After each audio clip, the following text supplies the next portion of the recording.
That's it, huh? He knows exactly what it is. I'm Dave DeClean. I'm just a volunteer, just a regular guy, but I've done this a lot. I have, help out with the voting, and I just happen to be running this caucus. So actually, it's quieter than I thought. I was expecting, since there's very few voting places.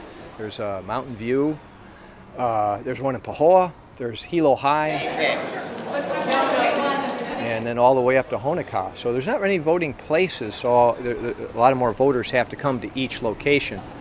And we had a little rush in the beginning, but nothing like I was anticipating from what I hear around the country, where sometimes they're up 100%, so they're double what they were 4 years ago, but we're not quite that. Okay, I'm 64. I first voted for McGovern in '72, and definitely, there's more buzz about this election than anyone I remember. And on both sides, on the Democratic side, because you have that, and the Republican side, obviously, because you have somebody like you had Ross Perot in '92, and that created a lot of buzz. But Ross Perot was a third-party candidate, so that it's very limited. But to have a Republican on the inside do what Trump is doing, that's unprecedented. What would I do on my first day in office? Well, you have executive orders all over the place. So many would be terminated. I didn't really even know who he was when he threw his hat in June or July. I don't watch TV, so I never watched his show. I know Trump Tower in Honolulu and so yeah, I never dreamed. And I was very much opposed when I heard the name. I thought he was just, but we've all learned a lot, I think, during the course of the election about many things. Aloha, Hawaii. I'm Ivanka Trump, and I'm very excited for March 8th, as that is the date that the Republican caucus is coming to your state.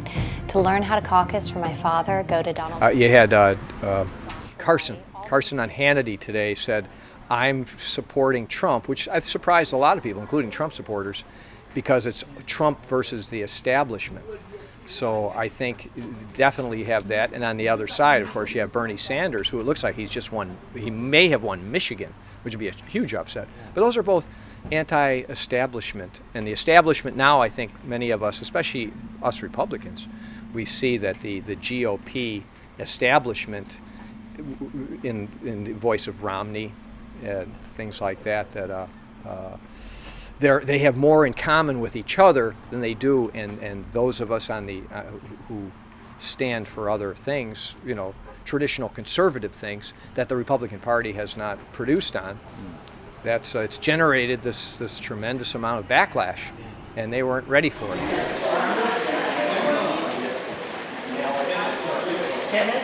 Well, I'm kind of like Charlie Brown, I think, and Lucy is the Democratic Party in Hawaii. And like working for Duke Iona and El Onahu last time. I think this is it. I think we got that. It never is, of course. But you're right. I think this time we have nothing locally. In fact, Sam Sloan went into the hospital. Poor Sam. He's a great guy, and he's the last Republican in the Senate. When he goes to the hospital, there's nobody else left. So locally, we don't have anything. But yeah, I think it's true that. But that's traditionally one party holds the White House for 8 years and then hands it off. This one, it's really going to be handed off in a big way. So I think, yeah, so for us Republicans, at least we have that, yeah.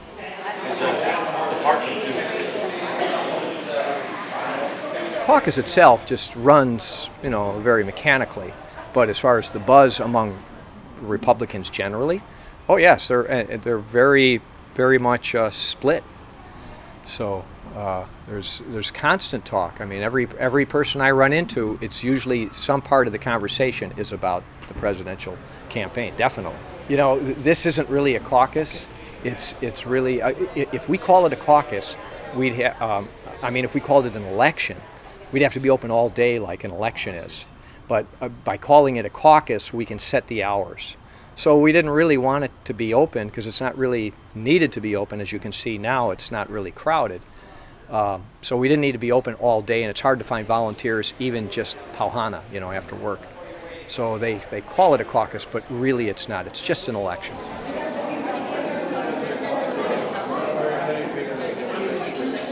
Okay, so I think we got one less delegate than, say, Idaho. Idaho is also going tonight.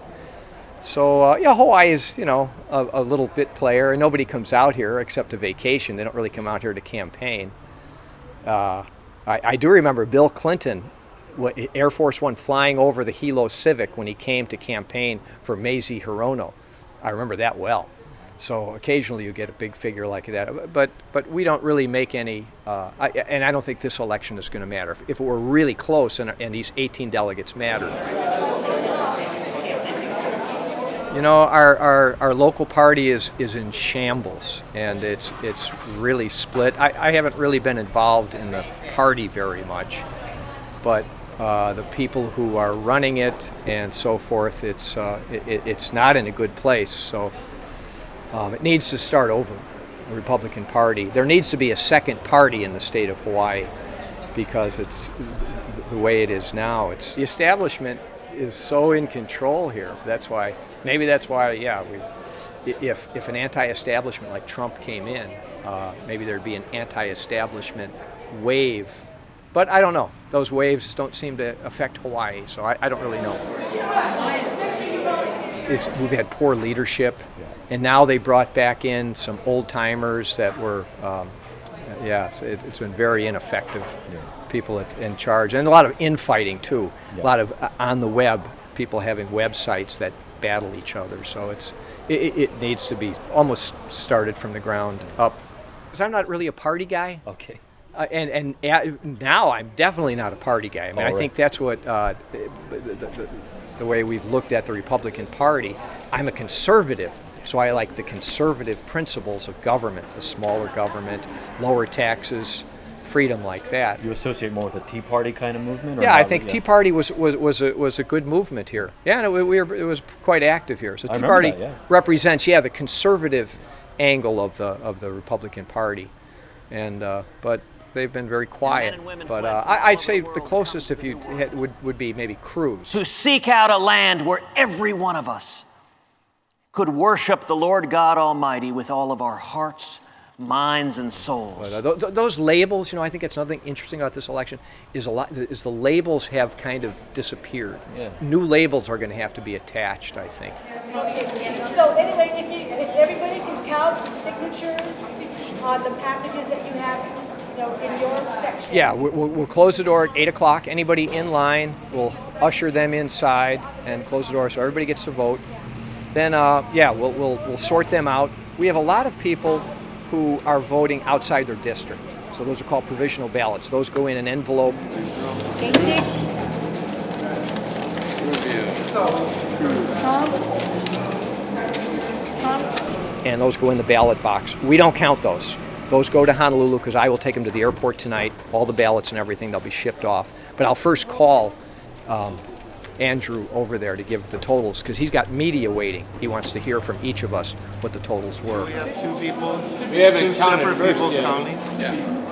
We didn't count first yet. You count first and then we validate. Somebody else counts. Yeah. There should be a validation, right? Yeah. I mean, we just separated. We haven't counted. Yeah. Oh, okay. I thought you did. No, we haven't counted. Yeah. Yeah, I'm over I disagree. I think there has to be another set of eyes on each count. Two sets of eyes. Yeah. Okay. Sounds good. I agree. No, you get See a what I'm count. So then they're gathered up, and so we'll have a pretty quick turnaround tonight. So if it closes at 8, I'd say by 10 o'clock you should have a very good idea, of maybe 80% of the voters, 75%, I would say. So the party cards really don't matter, right? It's the signature and the ballot. The ballot, yeah. So if the signatures are greater than the ballots, Yeah. we should be okay. It should be. The party cards has nothing to do with this, right? Fewer ballots than there are Than there are. signatures on Right. there. So people decided not to vote, or they threw Sounds like. it away, or they. Yeah. I need a calculator. 322. Okay. Thank you. Okay. So we're good. I'm gonna call him. Everybody okay? No, seriously, it's still part of the morning culture. Yeah. Like Lapa Boy and